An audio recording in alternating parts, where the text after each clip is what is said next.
Welcome everybody to our webinar today, and we're excited to have you all here again in the third of our series.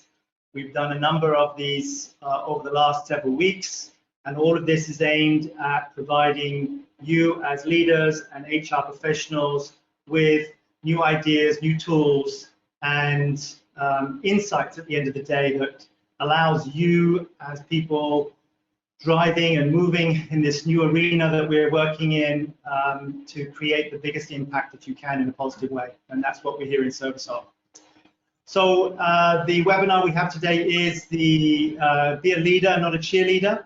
It's a webinar on engagement and motivation.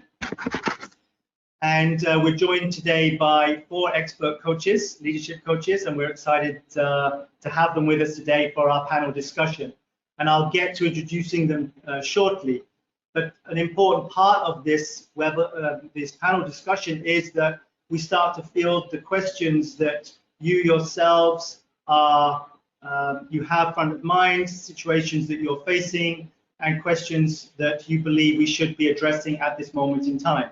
We want to make this pertinent to you, and the best way to do that is for you to send us those questions. And you can do that in the question box. I believe you should have a chat box and a question box.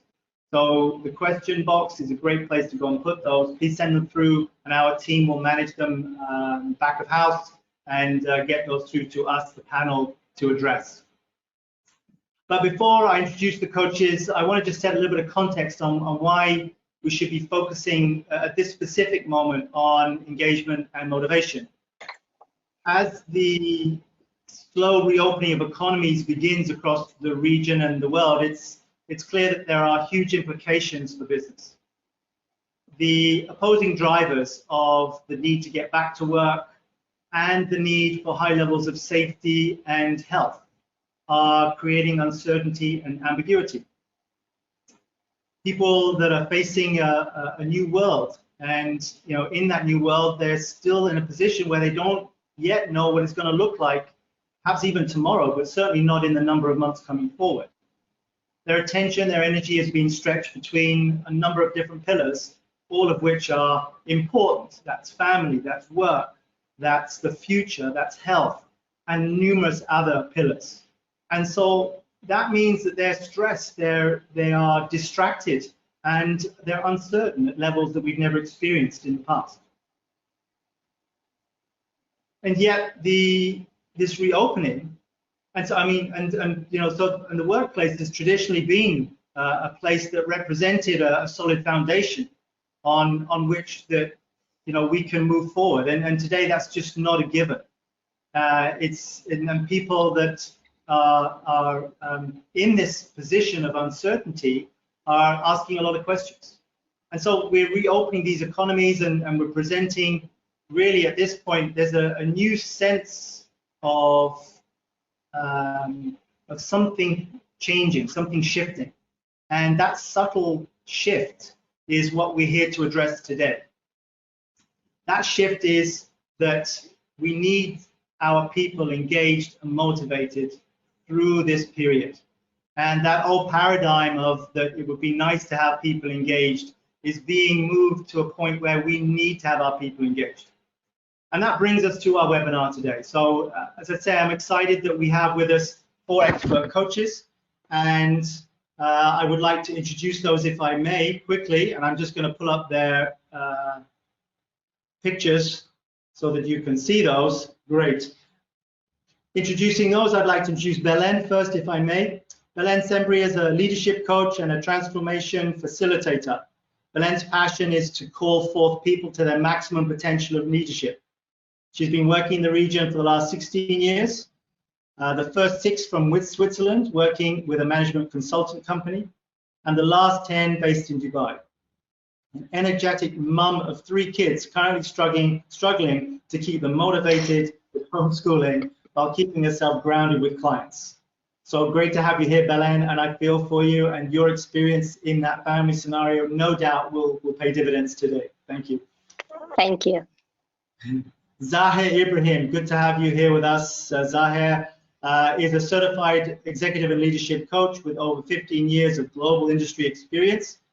Zahir coaches senior executives in the financial, energy, and technology sectors, and has engagements across the GCC, Europe, and the USA. Zahir values authenticity above all else as he champions his clients to bring their best leadership forward. Thank you, Zahir. Good to have you here too. Thank you, Nick. Pleasure. Great. Sam Preston is a passionate leadership coach with a direct and focused approach. And she believes success comes from building relationships and optimizing performance. She has over 20 years experience in human capital and talent management, and over 12 years as a senior coach in the region. So great to have you here. Thank you, Sam, for joining us today. And finally, but not least, of course, we have Dr. Steve Jeffs, a multi-award-winning senior leadership coach, recognized and respected across the Middle East. He is a business psychologist and a master certified coach who brings his understanding of human psychology and performance management to create peak performance in individuals, teams, and organizations across the region. So great also to have you here with us today, Steve. Thank you. Thanks, Nick. It's great to be here amongst these amazing minds and hearts. Fantastic. So without further ado, let's lean in because we've only got limited time today, and I want to get the panel active with what we've got in terms of questions plus the questions that you're coming in with. What I'd like to start with is really what is engagement and how do we know when it's low?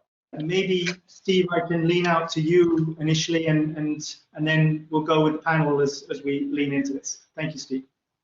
Absolutely. Two parts to the answer. The first one is academic. In essence, engagement has three parts. One is vigor or energy and excitement. One is dedication or commitment. And the third one is the absorption, which is flow and how immersed we find ourselves in our roles. The second definition that I like is engagement is a verb. It's a doing word, and it's a choice of where I am bringing my energy, my heart, my passion, and my focus. And as a coach, I find that's the most useful definition to create change and actually increase engagement. Great, thanks, Steve. So passion and purpose I heard pop up there, and I have no doubt that will show up as we go in. Any other thoughts from the panel on that question of engagement? Yeah, I really Sam? like that. I really love the analogy because for me, the engagement is about contribution. What do I need and how am I going to go and get that? So this is around the responsibility of engagement. Where does that lie? Do I sit back and do I wait for somebody to provide that for me? Or do I go out and get what I need from the project? What are my requirements? So it's the contribution and looking for the signals now, I think, in the workplace as it changes, because we have our feet in two camps right now. We have our feet in business as it is today, and we have to be thinking about what it looks like tomorrow. So it's kind of like, where's the innovation, the automation coming from? And what do I still have to do today to achieve my role in engagement today? So that's finding the balance between here and tomorrow for me, and what do I need to get? Where's my contribution around engagement? Thank you, Sam. And that idea of what is my contribution, that's interesting because I guess the question is, are we talking about leaders? Are we talking about colleagues, staff? Who are we talking about when we talk about, in some respects, that responsibility sitting where? And I guess to build on that, kind of what would we as leaders need to be aware of in terms of where does it sit with us and what do we have to be aware of? And maybe, Zahir, I can throw that out to you as an idea. Belen, certainly I'll come back to you in a moment. Yes, certainly. So we're talking about engagement. Before we get into the engagement of the employees and we're effective in engaging them, there's something that we need to begin with. And in here, I refer to a very recent article that was published by Harvard Business Review, and that the title is Begin with Trust. So before we even go into engagement, who are they engaging with? So your employees, before they engage with work and before they engage with your jobs, they're engaging with you as a leader. And your role in there is to build that trust for them to engage with. Let's take something, because trust is a very big concept. I'll refer to it with a triangle with three main concepts. One is the authenticity. Are you being yourself? Are you being the true self that the employees are engaging with? Second is the empathy. Do you put your self-interest before theirs? Or do they feel that your care about them is above? And the third is logic. How much do they have faith in your ability to take on the challenges that the company or the business are facing? Once each of these pillars are fulfilled, then we can start building toward trust. And there's something very interesting in there, that once all of that triangle is constructed, there's one small thing that comes even before that, and it's where the trust starts. So the trust starts when you start trusting yourself, not when others start trusting you. So before you look at the triangle within your organization, you want to look at your engagement with the triangle for your own self. And that's what beginning with trust puts us on the track for. Well, it really brings it back to leadership role that we keep coming back to, Belen. And so leaders are need to look a little bit further inside. Would that not be what Zahe is kind of talking about here? Yeah, so it's always, I love the words that they were in some way all talking about choice. So Steve started about choice, and choices come from within. So the part within us that we connect to our resourcefulness and we make the choices. We cannot make choices, or we cannot build trust with others if we are not aware of what we are holding. I mean, there it comes things like vulnerability, being very aware of everything that we are holding. We are holding our own uncertainty. We're holding our families, as you were presenting me, and our kids homeschooling, husbands, partners at home, everything that we are holding, the uncertainty of the business, the fear that we find in the world nowadays, fear of losing our jobs, fear of what it's going to be the economy, fear of getting the virus, all the fear that we are holding. So first, it starts really being aware and being grounded ourselves. So what I'm working a lot with my clients nowadays is first to be aware, and then to find that way to be resourceful. There are so many very basic and common sense tips. Like, for example, if you have an Apple Watch, there's a breathe app.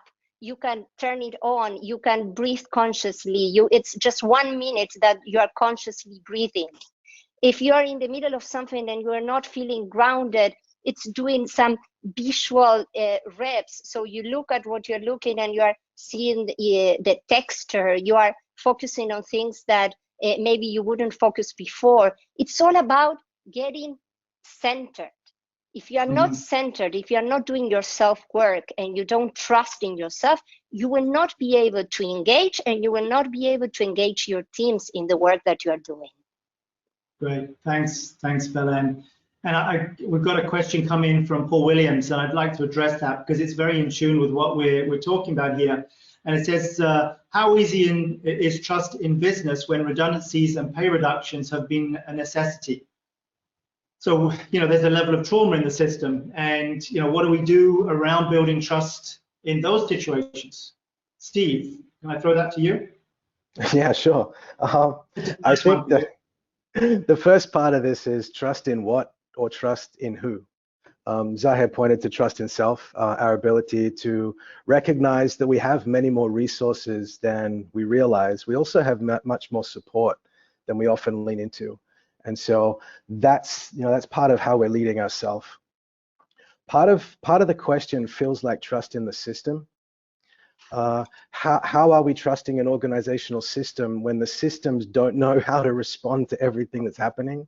The systems themselves, organizational systems, tend to be archaic and frankly don't match what we need from organizations, well, what we needed from people last year, let alone with what's happened this year. And then of course there's the third layer, or at least in the answer, where we're speaking to trust of colleagues, building relationships, creating safety. And one of my favorite roles of a great leader is that great leaders create safety for the teams. And in many ways, a great leader will protect their teams from all the other stuff that's going on. And what I'm seeing in the space of leaders right now is they're actively and intentionally reaching out to create connection. Connection in the workplace used to happen automatically because there were offices and hallways, and there was coffee and all of these different things where we would naturally meet people and be able to build relationships. Right now, we've got to do it intentionally. We've got to call someone, pick up a phone, organize a meeting, and not about work, but actually, how are you doing? What's going on? What's needed? How can I support? How are the kids doing? How's your grandma? I know she wasn't well. These sorts of things which frankly feel uneasy and unnatural for a lot of us, but it's not about us. This is about the trust, the safety, and the connection. I think that's part of what I'm seeing. And if I can add to that, I think it's an opportunity to reevaluate. So it's not necessarily, on the coalface, it might look like not mistrust, but it's not. We're just doing what we need to do to survive. Often the businesses, whether it be Jumeirah Group going from 68 people in the office to 5, they're doing it to survive. They're closing for summer. It's all around survival now. So I don't know that for me, Paul, that's a trust issue. It's an opportunity to reevaluate, rethink, reshape, reskill. So I see this opportunity of where can I innovate? Where do I now look tomorrow? Yesterday, and this fear and this thing that sits underneath the surface in all of us that potentially it means job loss, it's an opportunity to reassess and perhaps force us to do some of the things that we weren't doing when we operated in a comfort zone with our certainty and agreement. Because we've all lived very comfortably with certainty and agreement. And when we stepped out, and we test leaders often in simulations around that volatile, uncertain, complex, and ambiguous environment. You know, we spend lots and lots of money in simulations. Well, it's actually happening live, and you don't have to spend the money anymore. We're living it. Who shows up? Who am I? And this goes into Zaher's, the self-management piece. How do I trust myself? How am I trusting the process? Where's my contribution? How do I innovate? How do I reevaluate, rethink, reshape, reskill? Really sit down, and this is that self-management, you know, that real self-management piece, because as a leader, and I'm a mother of 3 children, I'm a businesswoman, I've got to be in right relationship here with myself intrinsically before I can begin to serve my family, my clients, my colleagues. So it is really about checking in with myself first. Where do I sit with this? And yes, there is rumblings of fear and uncertainty, but what's happening around that? What can I do with that? Where are the gifts of those things? So I understand that we still live in fear and the mistrust aspect, but I try and use that as an opportunity where we can. I hope that helps, Paul. Thanks, Sam.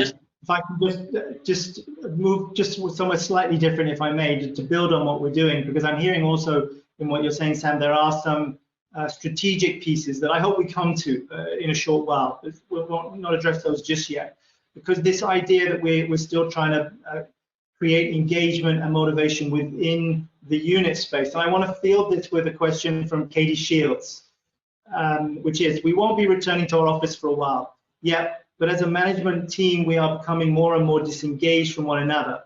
What tips could you give us to be more engaged? So we're going to a little bit more to the heart of what are the things that we can do. We understand that building trust is one of those things, but there's an element of how do we do that, but what else is there here in this space that we should be thinking about? Maybe I can reach out to Zaher, start with you, and to you, Belen, if I may also. Okay, great question. It's right to the, hello? Yeah, we're right with you. Yes. So I was saying, can you hear me? Yes, we can hear you, yeah. Okay. So I was saying that regarding like building connection and building this engagement, especially in a virtual space. One of the things in the virtual space that is happening is uncertainty. And I'm not talking about the uncertainty of business, but even the uncertainty of people not having something to look forward to. So imagine this uncertainty coming with all the virtual space that is also happening, and how do we go around that? 3 things that I would like to focus on, and I bring these from Lencioni's truth of engagement model. 3 things. First is the measurement. So how do we allow or enable our teams to measure their own progress on what they're doing? So having their own ability to measure. So this is one point of, or one part of their own motivation, is to be able to know how much am I every day contributing. Second thing is the irrelevance. How do I deal with irrelevance when in a virtual place where, how important, when the employee is asking, how important is it what I'm doing? I'm away from the office. I don't get a pat on the shoulder to feel that what I'm doing is important. So this is a second thing that we can address. And finally, the anonymity, which is with the distancing that is happening in the virtual space, people can feel that I'm just a screen. I'm not someone who is known behind what I'm doing. So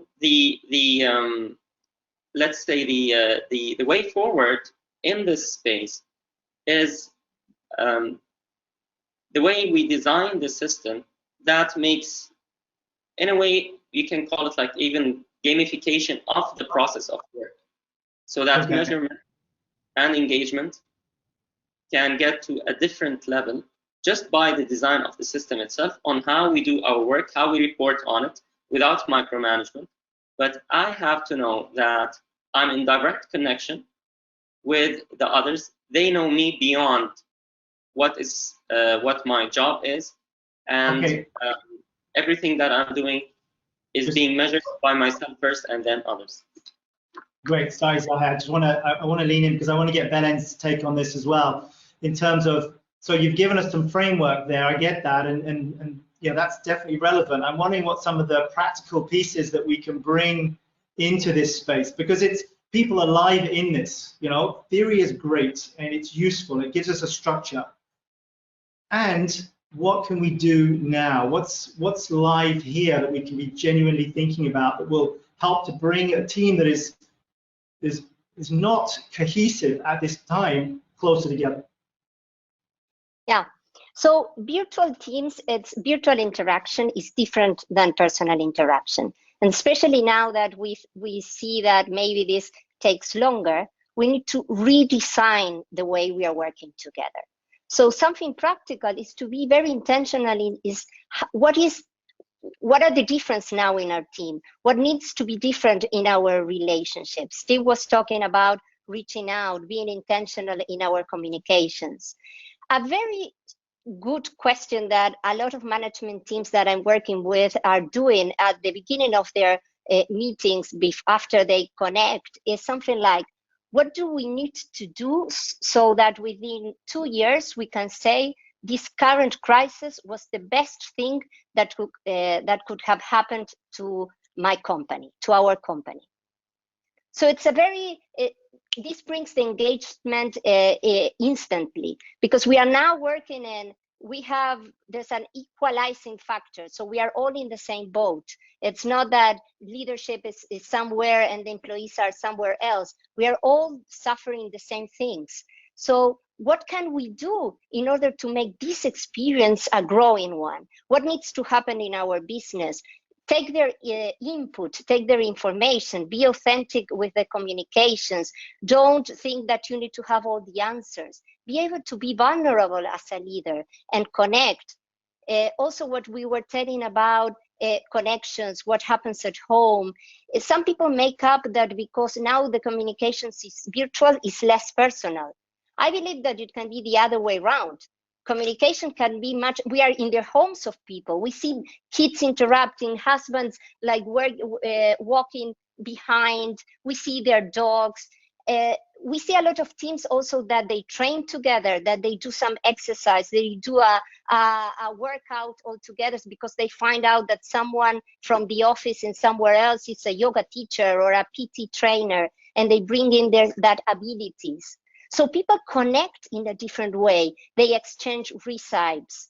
I have a very interesting, I have a Colombian leader. He works for a technology company, and I asked him permission to share this. So he sent all his employees a coffee, one Colombian coffee. I don't know, I'm South American, so Colombian coffee is really good, with a note that said something like, in Colombia, the best way to brighten the heart is with a good cup of coffee.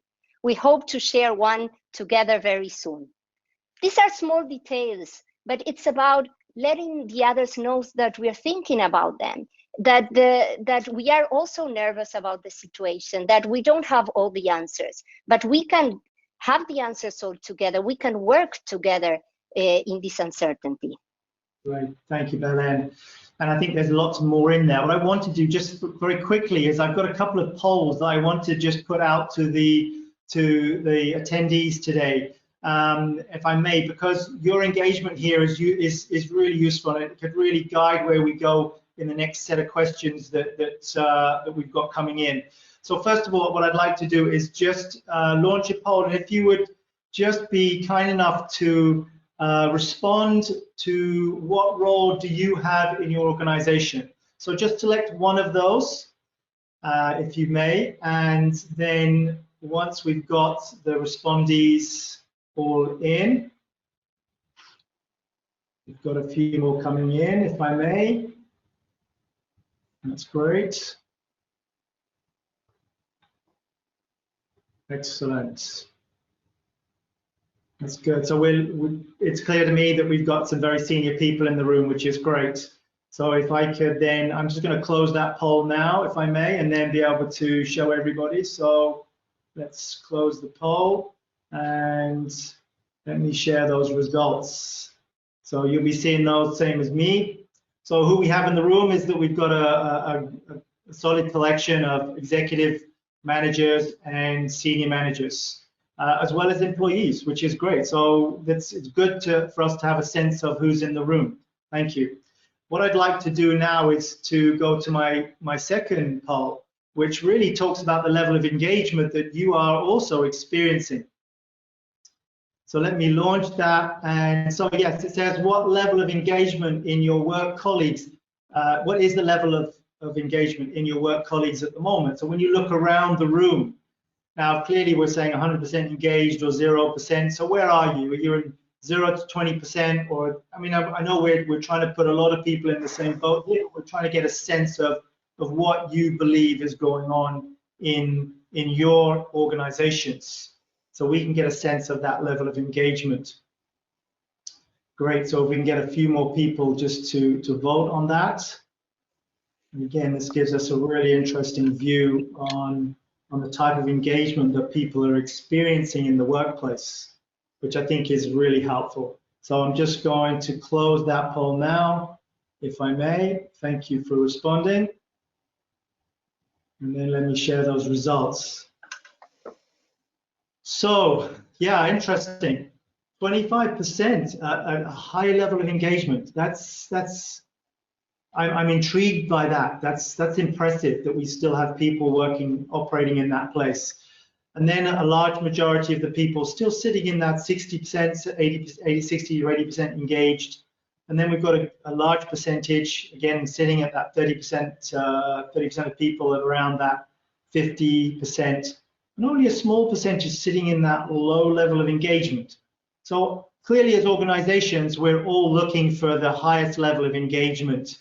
And so based on that, I'd just like to ask one more poll, if I may, because I want to know perhaps where some of these results are coming from. If we're not got 100% engagement, what are some of the areas that could be the cause of this? So you can select more than one and give us a sense of what you believe is standing in the way of super high engagement. What is it now that we are faced as leaders in the workplace, managers in the workplace, and employees, what are the challenges that are showing up mostly for us in terms of the type of drivers getting in the way, shall we say, or maybe even operating in a counterproductive way. So let's just get a few more people voting if we may. Great, so that's a good percentage of the people now have responded. So let's take a look at that. Let me close that poll. And let's take a look. So coaches, this is going to be very interesting for us. Wow. There it is. Stress and anxiety is sitting right up there. And 61% saying that is a factor in this. The next one down is joint. So it's the workload. Interesting. And also the leadership and direction. Lack of in this case. So we don't have that absolute clarity. And also down at the bottom at 30% is that focus on results and outcomes. But the element of empathy, we seem to, it's not as strong as perhaps we would have imagined. So maybe it'd be interesting to address this in terms of some of the responses that we want to address, that high level of stress that's in the system. And maybe as we do that, maybe that's something that I can lean out to you with, Steve, around a question on that. So if there's so much stress still in the system, as leaders, what are some of the things that we need to be thinking about to serve that level of stress? Now, we're not going to remove it. It's highly unlikely because we know that the factors are uncontrollable.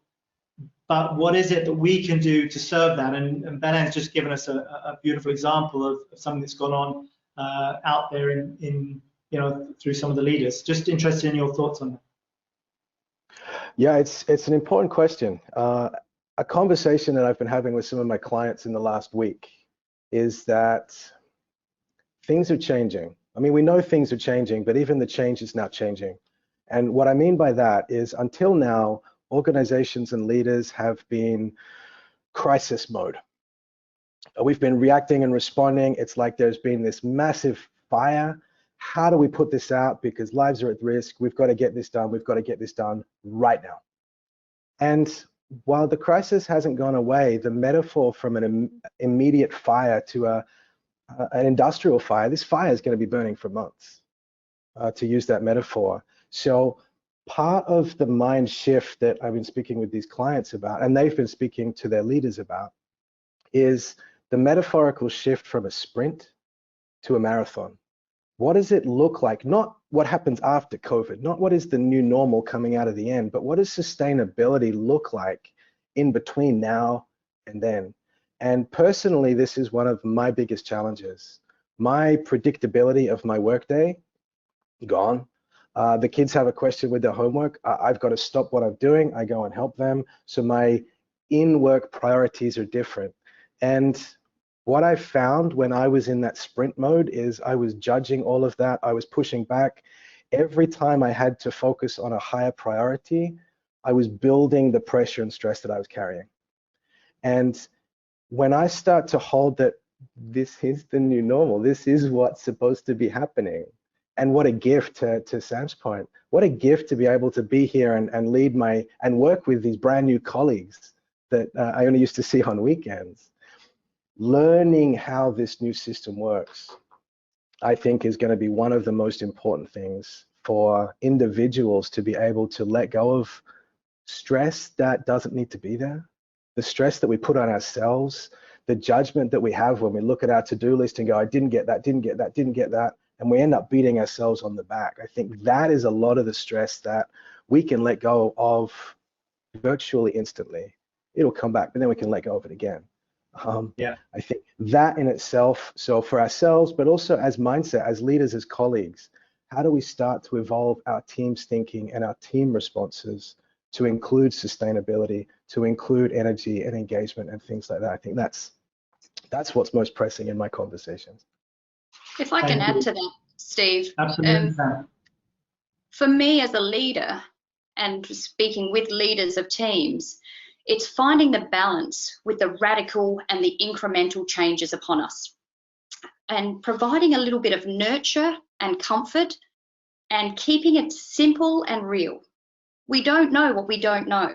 So let's not even try and work it out. So as a leader, and I think it was Kate's earlier question on some simple things that we can do to get engagement back if we're feeling disengaged, is do the regular phone call. And everyone will be different with every team member because everyone has a different requirement. And check in with that person at a simple level. How are you doing? How is the stress and anxiety? How do you feel? Really simple conversations with the people in your team. And how do you, through conversation and discussion, alleviate that? And those things will come up and emerge naturally in conversation if you open up the dialogue. So for me, it really is, there's this radical change and then there's this incremental, and to chunk it, just to small step it out in front of us rather than look at the big grand picture. Are we going back to school in September or January 21? Do I have a business? Do I need to move back to my home country? Just take it right close in and control what we can control. And this is when I was looking at this around engagement. It's the circle of influence versus my circle of concern or control. Where can I influence this situation positively without stress and anxiety? And where do I diminish my circle of concern and areas I can't control? And those sort of compassionate conversations bring compassion to the employee. And I think lots opens up then. Yeah.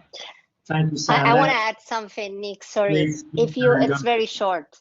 So if the ones that practice yoga, you will know, even if you don't, you know the word vinyasa. Vinyasa means step by step. It's really a flow. You cannot start a yoga class and do a bridge or a wheel. You need to go step by step. So just to be connected to the flow, to what's happening now, to what can be controllable now, and go there in your own leadership. So strong leaders are not worried for the future. It's like step by step. At the end of the day, it's not something new. We always knew that there's so many books, The Power of Now, that whatever, the only moment that we can do something is in the now. So this is what all this COVID is showing us, step by step. Great, thank you, Belen. So I'm really hearing this, kind of bringing it back to a little bit of basics. So, we can overthink the idea of engagement, right? So we can say there's lots of models and ways to do this, but actually we're talking about human-to-human interaction, and we're talking about how do we speak not just to their heads in terms of what needs to be done. We need to speak beyond the head. We need to start to engage the hearts and the minds beyond the moment. We saw there on some of the feedback that that high focus of results, that high workload, that's a contributing factor to this level of concern. And we've just had a question in as well, which talks into that, which is like, how do I know what I should be doing? What do I know as an employee of a business where do I fit in here? So there's a sense of how do we create some clarity. I'm wondering, Zahe, if we could just talk into that maybe a little bit around that as leaders, how do we, is it clarity we need to be creating, or is there a different type of conversation we need to be having, or there's some other things we need to be thinking about in terms of those multiple interactions?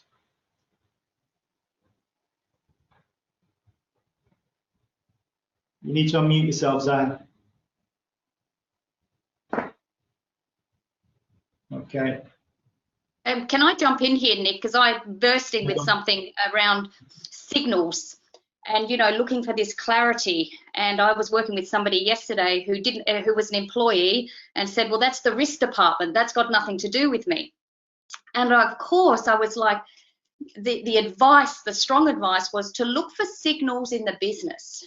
What is the language going on from other departments?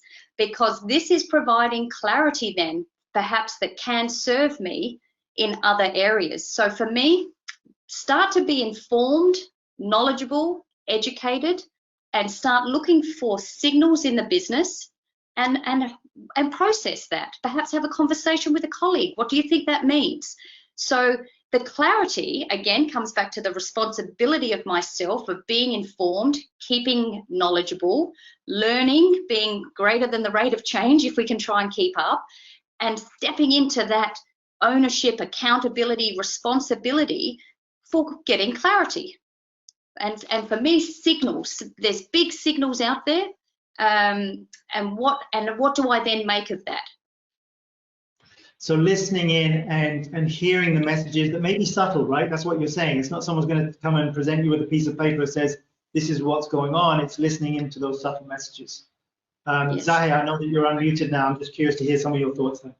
Yeah, I'd just like to add to what Sam also mentioned, and the question about that. Sometimes, or especially in these times, we find the leaders taking a huge onus on their shoulders, that they need to lead this mostly in thought alone. The reality is they don't. They don't have to lead this alone. Leadership doesn't mean that you need to put yourself in front of everyone else and take the full burden. The question that you mentioned, Nick, is regarding these simple human interactions. This is where we can lean onto the collective intelligence. We can engage the people, and we're talking about engagement today. We can engage the hearts and the minds of the people in making this collective decision or thought into what are we feeling in the now, and how do we want to get out of it, or at least in which direction do we want to step forward into. This is part of the engagement, not only engaging with a job, but engaging with a thought. One of the questions at the very beginning said, how can we build trust when there is financial cuts that are needed in terms of the salaries and all this? It's true that this is definitely very hard for anyone to be living as an employee or as a leader going through these circumstances. But it could be much easier when we engage the employees even in what's happening on the financial reality, and see how we can, through our collective, find a way forward. I'm not saying it's easy, but I'm saying the trust would build, the engagement would build, when we allow people and ourselves to be part of this conversation together. Good, thank you. I want to move on to, again, I'm sensing that we've talked about the need to generate trust. We're talking about this sense of compassion, listening. As leaders, we need to listen into what's trying to happen, what is happening, and lead from there, or use that as a springboard as well. I'm wondering what other resources can we use to keep people connected, engaged in the workspace at this time? Let me, Belen, can I reach out to you for that? And Steve, I'll come to you after if I may. I think something that's very interesting that this whole virtual world is providing is that we don't need anymore to be confined to our little teams. We can speak with people from other countries, what they are doing, what examples, what best practices they are implementing. This is something that we leaders, strong leaders, are resetting roles. So maybe, yes, I was in finance and I'm very good with numbers, but maybe that person is also strategic enough that can help in other areas. So it's re-questioning everything, being very strategic, even in our communications. So if I'm going to have a communication with someone, even if it's in WhatsApp, take some time. Think about the purpose of that communication. Think about the audience. What's the kind of exchange that we are going to have? Also, think about how I want them to feel after that exchange. Be very intentional and be ready to ask for help.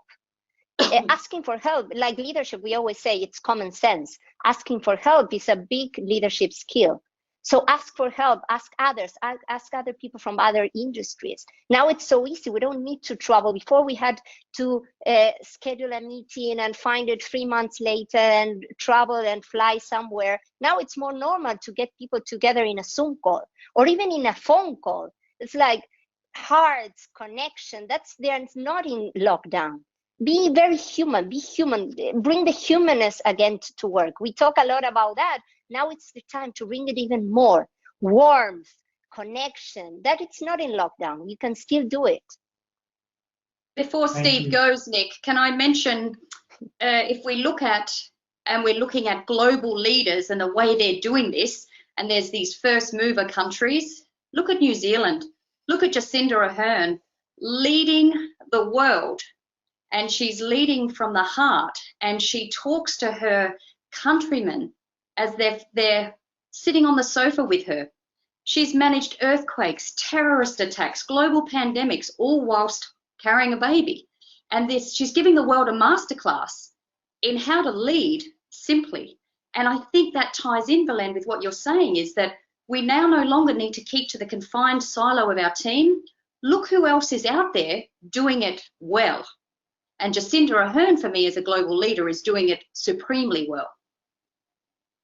Thanks, Sam. Good. I'm really glad you brought that in, Sam. I think it sets nice context for where I was looking, and where you're pointing us is to find what's working.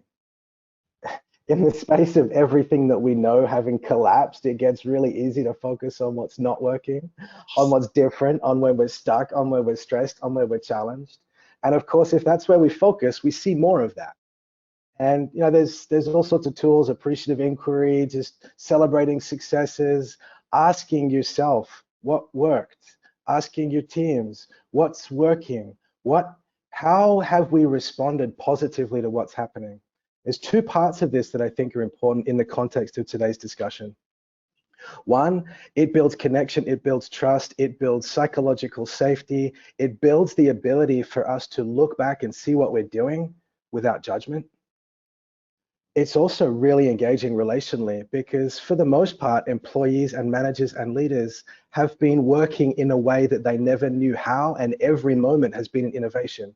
And yet, in organizations, innovation means that we weren't following policy, we weren't doing what we're supposed to be doing, and so historically, that's a scary place to be fearful of being judged for doing what we needed to do to get the job done.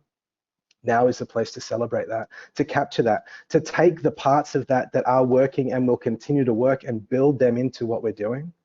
And of course, to tweak those bits that aren't quite working and then keep evolving. You know, as Sam, you pointed to both radical and incremental change. This is a way to capture the radical, to build it more into the incremental, while also celebrating the brilliance, the innovation, the creativity of the people around us. And again, in Jacinta's mindset, to be authentic. We together, when we stand together, we can find solutions to move all of us forward. When we try to do it by ourselves, well, we've just got to carry everything. And I think if you look at the poll responses, and there was a little bit of surprise around how high engagement actually is, and I think the dismantled structures, the exhale that is occurring for people around the incredibly chaotic, intense, not just for us as leaders, but for all family members. And I see it. I see an exhale. I see children thriving, and without distraction, they can focus on the job at hand. So for me, the engagement, I'm not sure. I think this is about forward thinking. How do we keep it alive? And I think we've given some nice tips on, you know, keep that human element, keep it simple, build the trust, lead with the heart and compassion, really check in authentically with people of where they're at to take it forward. And the walls have come down now on judgment, which you alluded to, Steve. So it's almost like it's given us permission to be a little bit risky and to innovate because we can, and it works. And so then this is a momentum propelling forward that continues to build this tandem of engagement, and it then becomes inspiring. So I keep thinking of Kate's earlier question of the disengagement. So perhaps it's like the engagement when you're getting engaged to be married. There's excitement because it's about what can I contribute in this partnership and project. So find the reason you're together and work in that little arena. So why are we here, guys? And we have to go back to design, like Belen said earlier, design our partnership alliance again and again, and keep regenerating the objective and the purpose. And if it's not working, It's okay to say, this is not working for me, because there's a request to make it better. Yeah, thanks, Sam. And what's nice now is that I'm sensing we're moving a little bit onto the longer view here. So we've established that the engagement, yes, we can always improve engagement. We put some tips on the table here, and I'm really loving what we're talking about here in terms of bringing that compassion, that heart, that connection. And yet there's something else here, isn't there? There's why are we together? What is the longer game here? Not just in terms of what are we trying to achieve, but how does that serve us in the moment? So what are some of the strategic viewpoints or ideas that could be showing up for us here? Maybe Zahir, I can throw that out to you just as a start point. One very simple and quick thing, a question actually, in terms of how we're playing. Just as leaders, I wanted you to ask yourself this question. Am I playing not to lose? Or am I playing to win? How am I leading my team? How am I leading my organization? Just this very simple mentality. Where am I coming from? Playing not to lose, coming from fear. Playing to win, coming from growth. And as Dylan just mentioned, and Steve also mentioned, that this is the time where we can change and have this opportunity to create the change that we've never created before, if we come from the right mindset. Yeah. So I can see that the mindset there, and we know that mindset is absolutely a foundational piece here, is that where are we coming from? Are we coming from fear, or are we coming from aspirational perspectives? And as we look to the future, and I'm not doing that just to go future, I'm looking at so that it can serve the present, because I do believe that something that we're talking about here is how do we get creative now? We have an opportunity to reinvent so many things about our businesses, not just for the future, but for now. We can get excited now about what can happen. How do we use that? How do we leverage that as leaders in the moment? What maybe we be thinking about in terms of what's possible here? So I could add something. It's really about taking the learnings of this moment. So everyone will have different things that he or she learned during this time.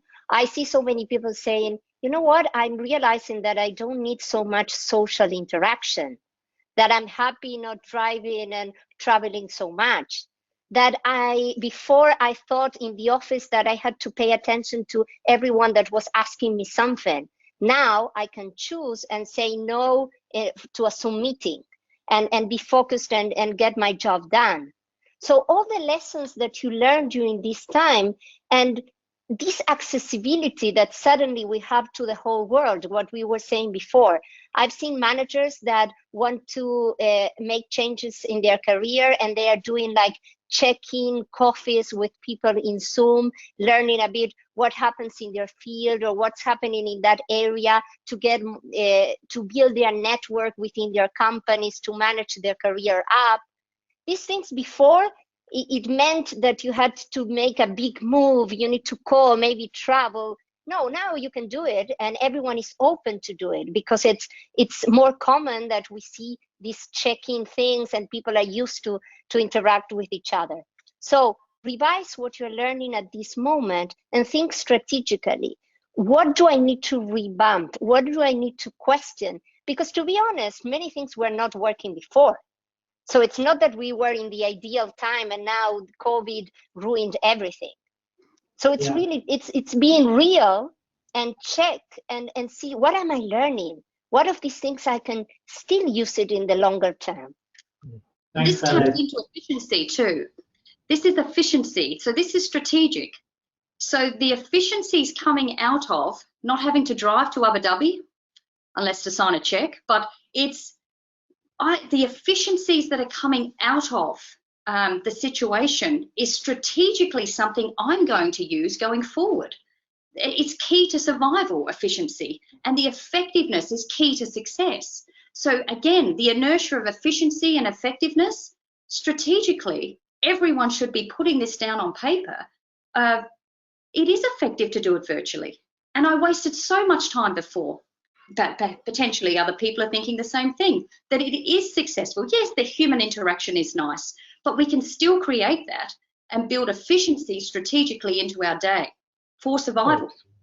Yeah, Absolutely. Steve, if I can call on you as we close, as we move towards the close of our session today, maybe you can, draw in some of that strategic piece that you opened up with and talk about, what are, drawing in, and again, on what the rest of the panel is saying, is what are some of the things that we can take forward with us that serve us now and in the future?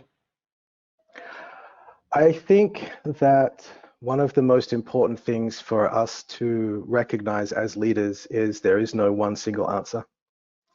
And where most of our conversations and perspectives today have been pointing is the answers are already in your system. You've found answers as a leader. Your team has found answers, some of which you're aware of, some of which you're not. Your colleagues have found answers. And the last question that you asked, Nick, about like, what's the dream? It's the second step of the appreciative inquiry. You develop, discover the best of the past, you dream the best of the future, you design how to bridge the gap, and then you go and you deliver on that. That I would actually invite people to have conversations with your team. What is the ideal way of working for us to serve our shared purpose? And this isn't just about getting an answer. This is actually mostly about having a dialogue, to be able to co-create alignment, to learn from each other, and to discover something that doesn't necessarily exist, to emerge the future. This, to me, is the opportunity for us to co-create whatever engagement looks like for us when we come together. And so I would invite this to be not the answers to all the questions, but actually the prompt for more questions and greater conversation with you, your colleagues, your teams, and of course, your new colleagues, the kids, the family, everyone else that's working with you in your brand new office. And look at the resonance, sorry, Nick, and look at the resonance of what he said. You can feel it in your heart when Steve was talking. It's the resonance that you can create in your team and your environment, and that dream of the life that involves your professional life and your personal life. Sorry, Nick. No problem, no problem. Well, I mean, from my point of view, I couldn't really have said the close off better than that. So I don't really want to build on that. I'm aware that we've made time today, and I'm also aware that people have many things that are going on in their world. I want to finish with two things. One is I want to firstly say thank you to the panel today. Really enjoyed the discussion. I really sense that we've covered a lot of ground in a short period of time. I know there's a tremendous amount of ideas that have come out. I want to thank you for your input and your professionalism. And also then finally, just to say that a little call to action, that what you see in front of you are expert coaches. Coaching is what we do. Coaching is something we believe strongly in, and we know that it serves organizations on many levels. If you are curious or believe that we can be of service to you, or even just curious about the processes, reach out to us at WWA Corporate Coaching, and we'd be more than happy to have further conversations with you. On that, I'd like to thank you all for your time, and we look forward to you coming back and joining us at our future webinars. So thank you all so much. Thank you. Thank you. Thank you.